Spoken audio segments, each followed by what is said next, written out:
Alrighty, so this is going to be Chapter 5, The Writing of My Confession. This book is Etidopha. Turn the AC down a little bit. Oh, you might be able to hear me a little bit better now. Yeah, Chapter 5, The Writing of My Confession. Having become a member of the secret society as directed by the writer of the letter I have just read, and having obtained the secrets hinted at in the mystic directions, my next desire was to find a secluded spot, without interruption. I could prepare for publication what I had gathered surreptitiously in the lodges of the fraternity I designed to betray. This I entitled My Confession. Alas, why did my evil genius prompt me to write it? Why did not some kind angel withhold my hand from the rash and wicked deed? All I can urge in defense or palliation is that I was infatuated by the fatal words of the letter. You must act what men will call the traitor, but humanity will be the gainer. In a section of the state in which I reside, a certain creek forms the boundary line between two townships, and also between two counties. Crossing this creek forms the boundary line between two townships, and also between two counties. Crossing this creek, a much-traveled road stretches east and west, uniting the extremes of the great state. Two villages on this road, about 4 miles apart, situated on opposite sides of the creek, also present themselves to my memory, and midway between them. On the north side of the road was a substantial farmhouse. In going west from the easternmost of these villages, the traveler begins to descend from the very center of the town. In no place is the grade steep, as the road lies between the spurs of the hill, abutting upon the valley that feeds the creek I have mentioned. Having reached the valley, the road winds a short distance to the right, then turning to the left, crosses the stream, and immediately begins to climb the western hill. Here the ascent is more difficult, for the road lies diagonally over the edge of the hill. A mile of travel, as I recall the scene, sometimes up a steep and among rich level farmlands, and then on the very height, close to the road, within a few feet of it, appears the square structure which was, at the time I mention, known as the Stone Tavern. On the opposite side of the road were located extensive stables and a grain barn in the northeast chamber of that stone building. During a summer in the 20s, I wrote for publication the description of the mystic work that my oath should have made forever a secret. A sacred trust. I am the man who wantonly committed the deplorable act. Under the infatuation of that alchemical manuscript, I strove to show the world that I could and would do that which might never benefit me in the least, but might serve humanity. It was fate. I was not a bad man, neither malignity, avarice, nor ambition forming a part of my nature. I was a close student of a rather retiring disposition, a stone mason by trade, careless and indifferent to public honors, and so thriftless that many trifling neighborhood debts had accumulated against me. What I have reluctantly told, for I am forbidden to give the names of the localities, comprises an abstractive part of the record of my early life, and will introduce the extraordinary narrative which follows, that I have spoken the truth, and in no matter overdrawn, will be silently evidenced by hundreds of brethren, both of the occult society and the fraternal brotherhood, with which I united, who can, if they will, testify to the accuracy of the narrative. They know the story of my crime and disgrace. Only myself and God know the full retribution that followed. That is the end of Chapter 5. Chapter 6. Kidnapped. The events just narrated occurred in the prime of my life, and are partly matters of publicity. My attempted breach of faith in the way of disclosing their secrets was naturally infamous in the eyes of my society brethren, who endeavored to prevail upon me to relent of my design, which, after writing my confession, I made no endeavor to conceal. Their importunities and threatenings had generally been resisted. However, and with an obliquity that cannot be easily explained, I persisted in my unreasonable design. I was blessed as a husband and father, but neither the thought of home, wife, nor child checked me in my inexplicable course. I was certainly irresponsible, perhaps a monomaniac, and yet, on the subject in which I was absorbed, I preserved my mental equipoise, and knowingly followed a course that finally brought me into the deepest slough of trouble, and lost to me forever all that man loves most dearly. An overruling spirit, perhaps the shade of one of the old alchemists, possessed me, and in the face of obstacles that I would have caused most men to reflect and retrace their steps, I madly rushed onward. The influence that impelled me, whatever it may have been, was irresistible. I apparently acted the part of agent, subject to an ever-present master essence, and under this dominating spirit, or demon, my mind was powerless in its subjection. My soul was driven imperiously by that impelling and indescribable something, and was as passive and irresponsible as lycopodium, that is borne onward in a steady current of air. Methods were vainly sought by those who loved me, brethren of the lodge, and others who endeavored to induce me to change my headstrong purpose. But I could neither accept their counsel nor heed their forebodings. Summons by law were served on me in order to disconcert me, and my numerous small debts became the pretext for legal warrants, until, at last, all my papers, excepting my confession, and my person also, were seized, upon an execution served by a constable. Minor claims were quickly satisfied, but when I regained my liberty, the aggression continued. Even arson was resorted to, and the printing office that held my manuscript was fired one night, that the obnoxious revelation which I persisted in putting into print might be destroyed. Finally, I found myself separated by process of law from home and friends, an inmate of a jail. My opponents, as I now came to consider them, had confined me in prison for a debt of only $2, a sufficient amount at that time, in that state, for my incarceration. Smarting under the humiliation, my spirit became still more rebellious, and I now, perhaps justly, came to view myself as a martyr. It had been at first asserted that I had stolen a shirt, but I was not afraid of any penalty that could be laid upon me for this trumped-up charge, believing that the imputation and the arrest would be shown to be designed as wilful oppression. Therefore it was that when this contemptible arraignment had been swept aside, and I was freed before a justice of the peace, I experienced more than a little surprise at rearrest, and at finding myself again thrown into jail. I knew that it had been decreed by my brethren that I must retract and destroy my confession, and this fact made me the more determined to prevent its destruction, and I persisted sullenly in pursuing my course.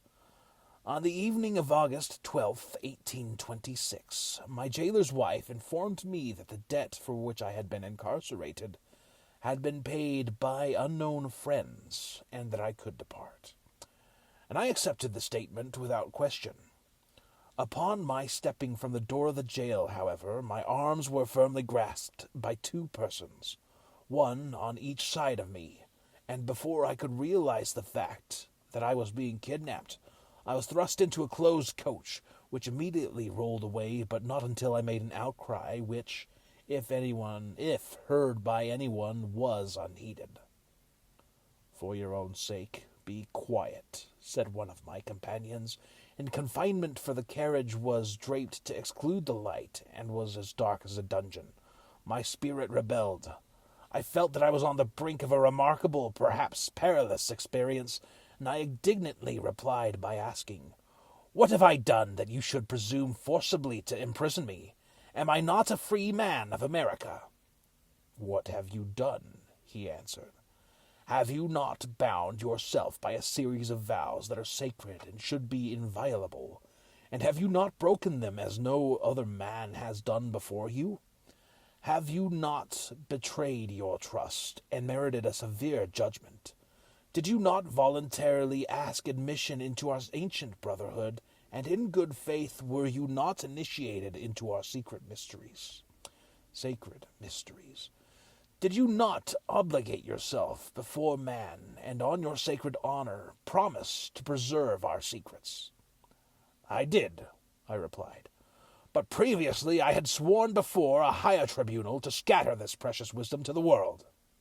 "Yes," he said, "and you know full well the depth of the self-sought solemn oath that you took with us, more solemn than prescribed by any open court on earth."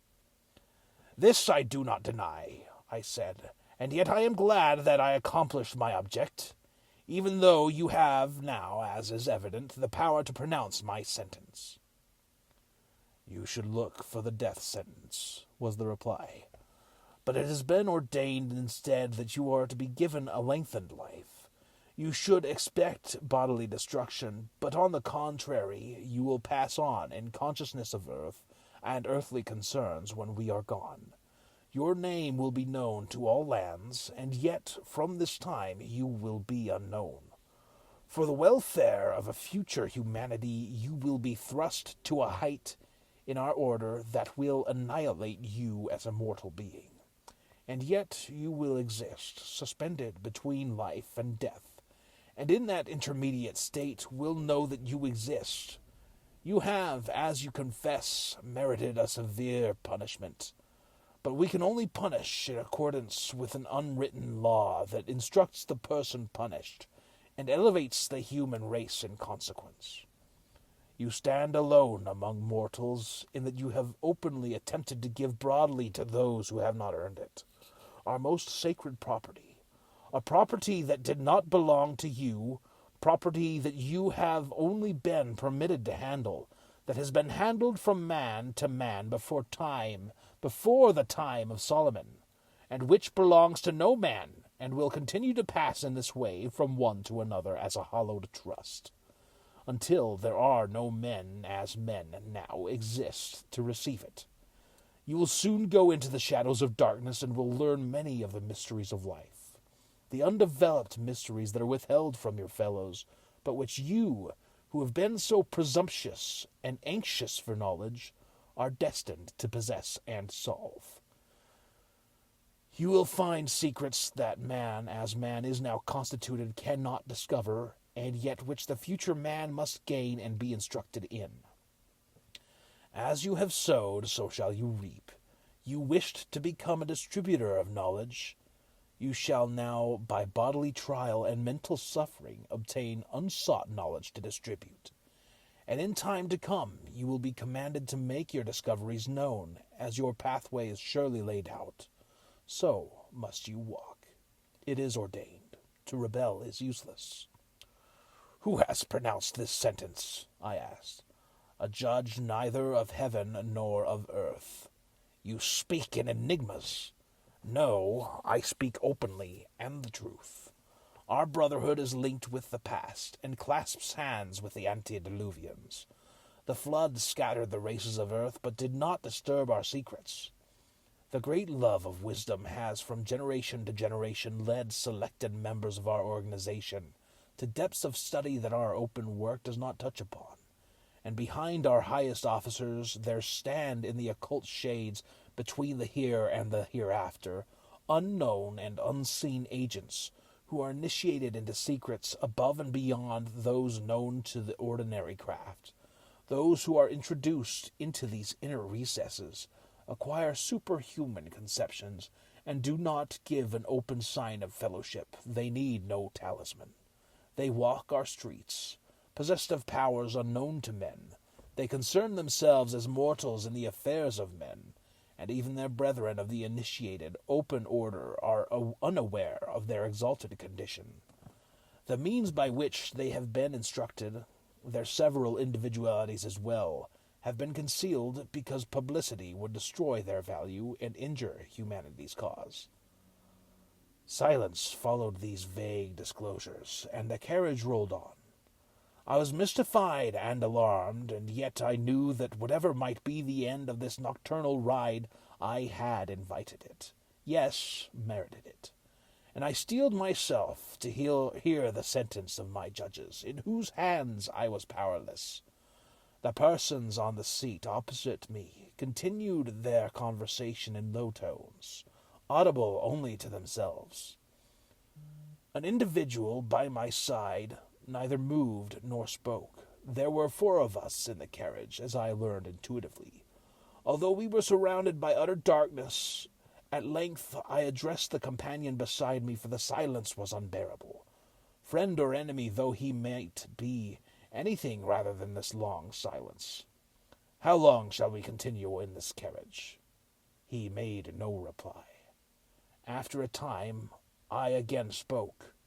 "Can you not tell me, comrade, how long our journey will last? When shall we reach our destination?" Silence only.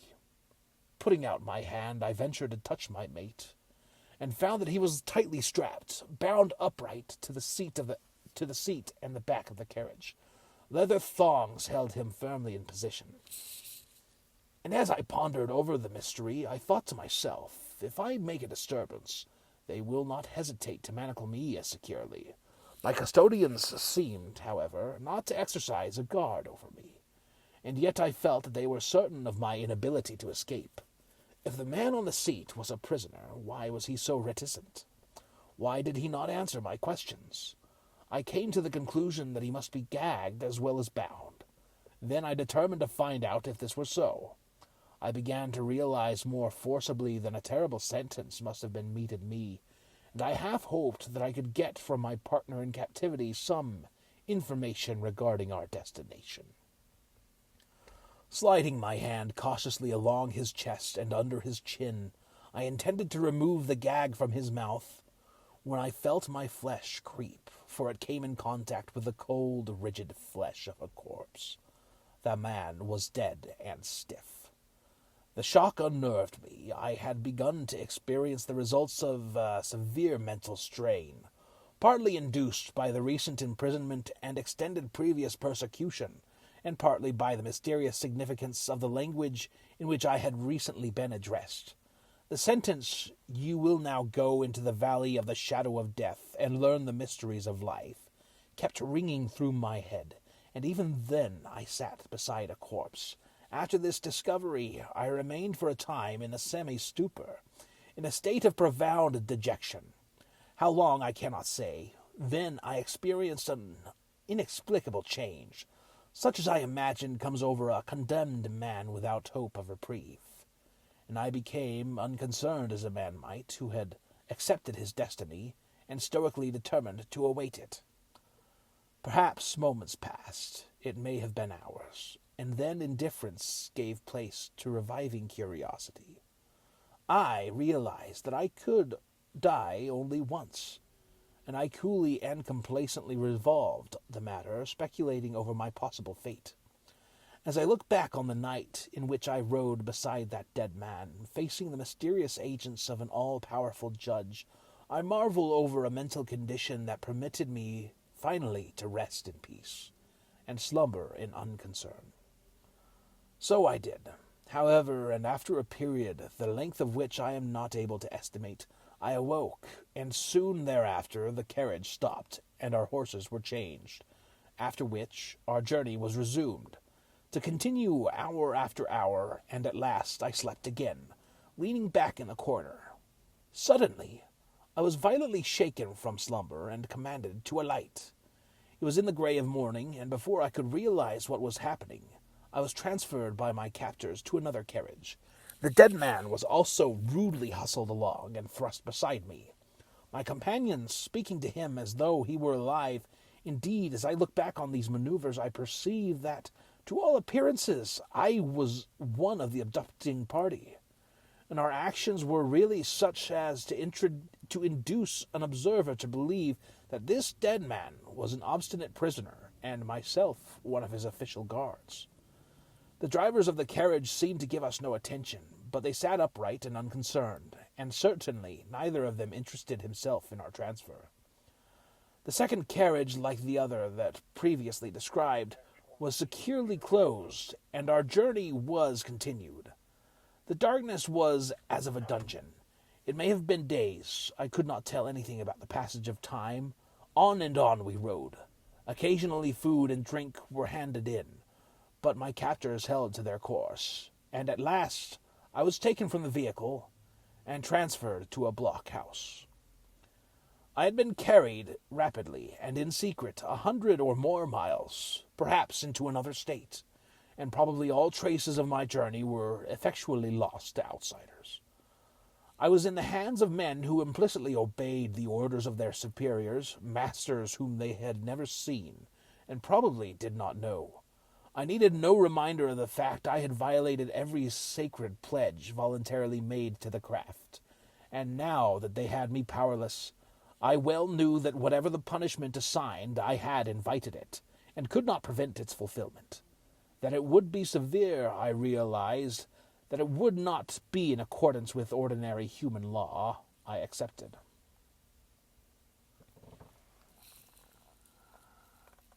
Had I not in secret, in my little room in that obscure stone tavern, engrossed on paper the mystic sentences that never before had been penned, and were unknown excepting to persons initiated into our sacred mysteries?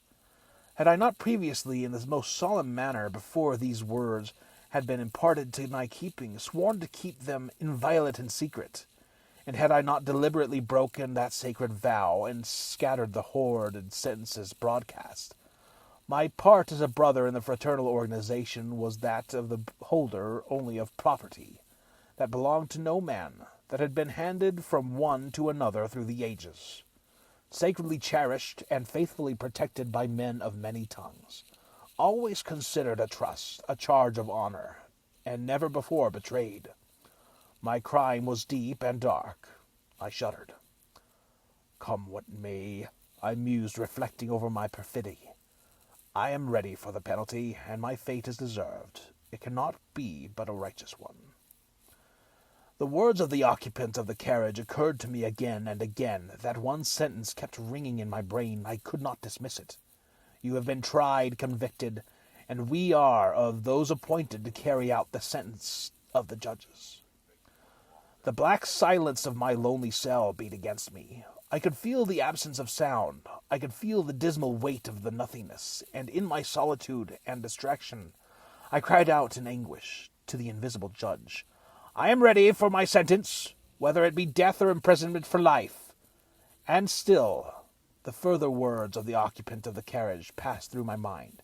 You will now go into the valley of the shadow of death, and will learn the mysteries of life.